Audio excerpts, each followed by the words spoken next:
नमस्कार दोस्तों।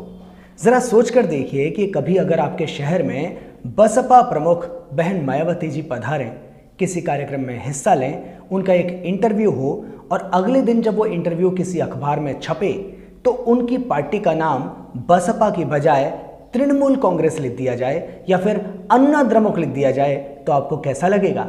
अजीब लगेगा ना। अभी 2-4 दिन पहले ही जयपुर में कुछ ऐसा ही हुआ। वहां पर CPI-ML रेड स्टार का एक कार्यक्रम आयोजित हुआ और उस कार्यक्रम के बाद उनके जो जनरल सेक्रेटरी हैं उनका एक इंटरव्यू हुआ। इंटरव्यू होने के बाद अगले दिन अखबार में एक खबर छपी, पूरा इंटरव्यू छपा और उस इंटरव्यू के साथ में हेडलाइन में यानी कि हेडिंग में शीर्षक के तौर पर उनकी पार्टी का नाम CPI-ML रेड स्टार की बजाय कम्युनिस्ट पार्टी CPI लिख दिया गया। कोई आम इंसान अगर ऐसी गलती करता तो समझ में भी आता, लेकिन अगर किसी अखबार का संपादक मंडल ऐसी गलती करे तो ये बहुत गंभीर गलती है, इसे बहुत ही सीरियसली लिया जाना चाहिए। दरअसल हमारे देश में बहुत सारी कम्युनिस्ट पार्टियां हैं, दर्जनों कम्युनिस्ट पार्टियां हैं। किसी का नाम है CPI यानी कि कम्युनिस्ट पार्टी ऑफ इंडिया, जो भारत की सबसे पुरानी कम्युनिस्ट पार्टी है। इसके अलावा एक दूसरी पार्टी है CPIM, जिसे शॉर्ट में माकपा भी कहा जाता है, communist party of India Marxist. इसके अलावा एक और पार्टी है CPI-ML लिबरेशन यानी कि भाकपा माले लिबरेशन। इसी तरह से भाकपा माले में भी अलग अलग डिफरेंसेस हैं, जैसे कोई एक पार्टी है CPI-ML न्यू डेमोक्रेसी, कोई दूसरी है CPI-ML रेड स्टार, कोई केवल CPI-ML लिखता है। तो तरह तरह की कम्युनिस्ट पार्टियां हैं। कई ऐसे कम्युनिस्ट कार्यकर्ता हैं जो इनमें से किसी भी पार्टी में शामिल नहीं है। एक तरफ CPI जैसी पार्टी है जो लोगों से चुनावों में मतदान करने की अपील करती है और कहती है कि अगर हम अच्छे कैंडिडेट को वोट देंगे तो देश में कुछ सुधार किया जा सकता है। तो दूसरी तरफ CPI माओइस्ट जैसी पार्टी है जो चुनाव का बहिष्कार करती है और कहती है कि क्रांति तो बंदूक की नाल से निकलती है। ऐसी भी कम्युनिस्ट पार्टियां हैं जो कहती हैं कि चुनाव में नोटा का ऑप्शन चुनना चाहिए, क्योंकि जितने भी कैंडिडेट्स चुनाव में उतरे हैं उनमें से कोई भी ठीक नहीं है। तो कोई दूसरी पार्टी ऐसा काम करती है कि वो स्थानीय पार्टियों के साथ में, क्षेत्रीय पार्टियों के साथ में गठबंधन कर लेती है और चुनाव में उतर जाती है।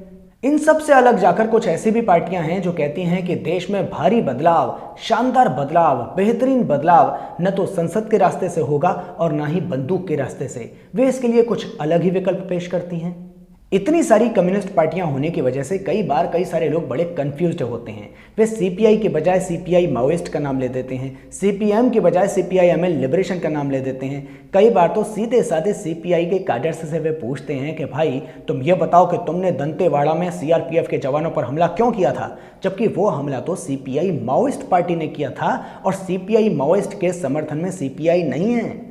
कई बार कई सारे लोग इस तरह के नामों को लेकर कोई कंफ्यूजन भी नहीं रखते हैं, क्योंकि वे इनके बारे में कुछ पढ़ते समझते ही नहीं है, जानते ही नहीं है। वे कहते हैं कि हमारे लिए तो मोदी जी, योगी जी, लालू जी, नीतीश जी, ममता जी और मायावती जी, अखिलेश भैया, इस तरह के लोग ही बहुत हैं, हमें क्या करना है कम्युनिस्ट पार्टियों के बारे में जान के। लेकिन मैं समझता हूँ कि सभी भारतीयों को कम्युनिस्ट पार्टियों के बारे में जानकारी ज़रूर होनी चाहिए। जो लोग भारतीय राजनीति के इतिहास में दिलचस्पी रखते हैं उन्हें ये ज़रूर पता होना चाहिए कि वो कम्युनिस्ट पार्टी ही थी जिसे कांग्रेस के बाद में सबसे ज़्यादा सीटें मिली थी भारत के पहले आम चुनाव में।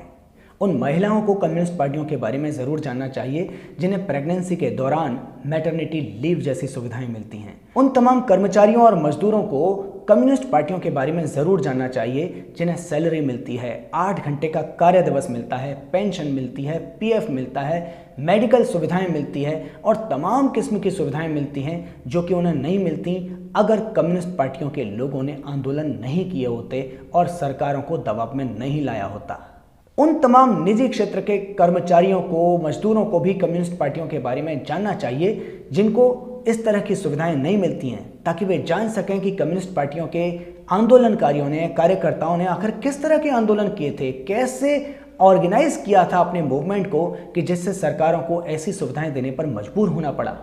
जो लोग कांग्रेस के कार्यकर्ता हैं उन्हें कम्युनिस्ट पार्टियों के बारे में इसलिए जानना चाहिए क्योंकि 70 सालों तक कांग्रेस का शासन होते हुए भी देश के तमाम यूनिवर्सिटीज़ में, स्कूल्स में जो पढ़ाई जाती है, जो विज्ञान पढ़ाया जाता है, जो इतिहास पढ़ाया जाता है, उस पर सबसे ज़्यादा असर कम्युनिस्ट लेखकों का है। और मोदी जी के भक्तों को भी कम्युनिस्ट पार्टियों के बारे में ज़रूर जानना चाहिए, क्योंकि जिस दिन मोदी जी एक बयान जारी करते हैं कि कम्युनिस्ट विचारधारा सबसे खतरनाक विचारधारा है, उससे कुछ ही दिनों पहले वे कम्युनिस्ट पार्टी के कार्यकर्ता को ही पद्म भूषण अवार्ड से नवाजते हैं। और फिर कोई जानना चाहे या ना जानना चाहे, लेकिन कम से कम कम्युनिस्ट पार्टी के कार्यकर्ताओं को और समर्थकों को तो ये ज़रूर पता होना चाहिए कि वे किस पार्टी के सदस्य हैं या वे किस कम्युनिस्ट पार्टी को समर्थन देते हैं, क्योंकि उनको अगर ये नहीं पता होगा तो वे किसी को बता भी नहीं पाएंगे, समझा भी नहीं पाएंगे। तब ऐसा ही होगा कि अखबारों में एक कम्युनिस्ट पार्टी की बजाय किसी दूसरी पार्टी का नाम छप जाएगा, जबकि काम किसी तीसरी पार्टी ने किया होगा। वैसे इसी तरह के कन्फ्यूजन्स को दूर करने के लिए मैंने अपना ये यूट्यूब चैनल शुरू किया है। मैंने पहले 49 वीडियोस की एक पूरी सीरीज़ आपके साथ साझा की थी, जिसमें मैंने बताया था कि कम्युनिस्ट विचारधारा के अनुसार अर्थशास्त्र क्या है। इसके अलावा मैंने वीडियो सीरीज़ जारी की थी फिलॉसफी पर। हालांकि मैं उसे अभी तक पूरा नहीं कर सका हूँ, लेकिन वादा करता हूँ अगले 3-4 महीने में उसे ज़रूर पूरा कर दूंगा। लेकिन उसे पूरा करने से पहले मैं एक ऐसा वीडियो ज़रूर बनाऊंगा जिसमें मैं आपको बता सकूं कि कम्युनिस्ट पार्टियां कितनी हैं भारत में, उनके बीच में क्या क्या डिफरेंसेस हैं, क्यों हैं, उनका क्या इतिहास है। कम से कम संक्षेप में ही सही, लेकिन आपके साथ मैं ये सारी बातें साझा ज़रूर करूंगा।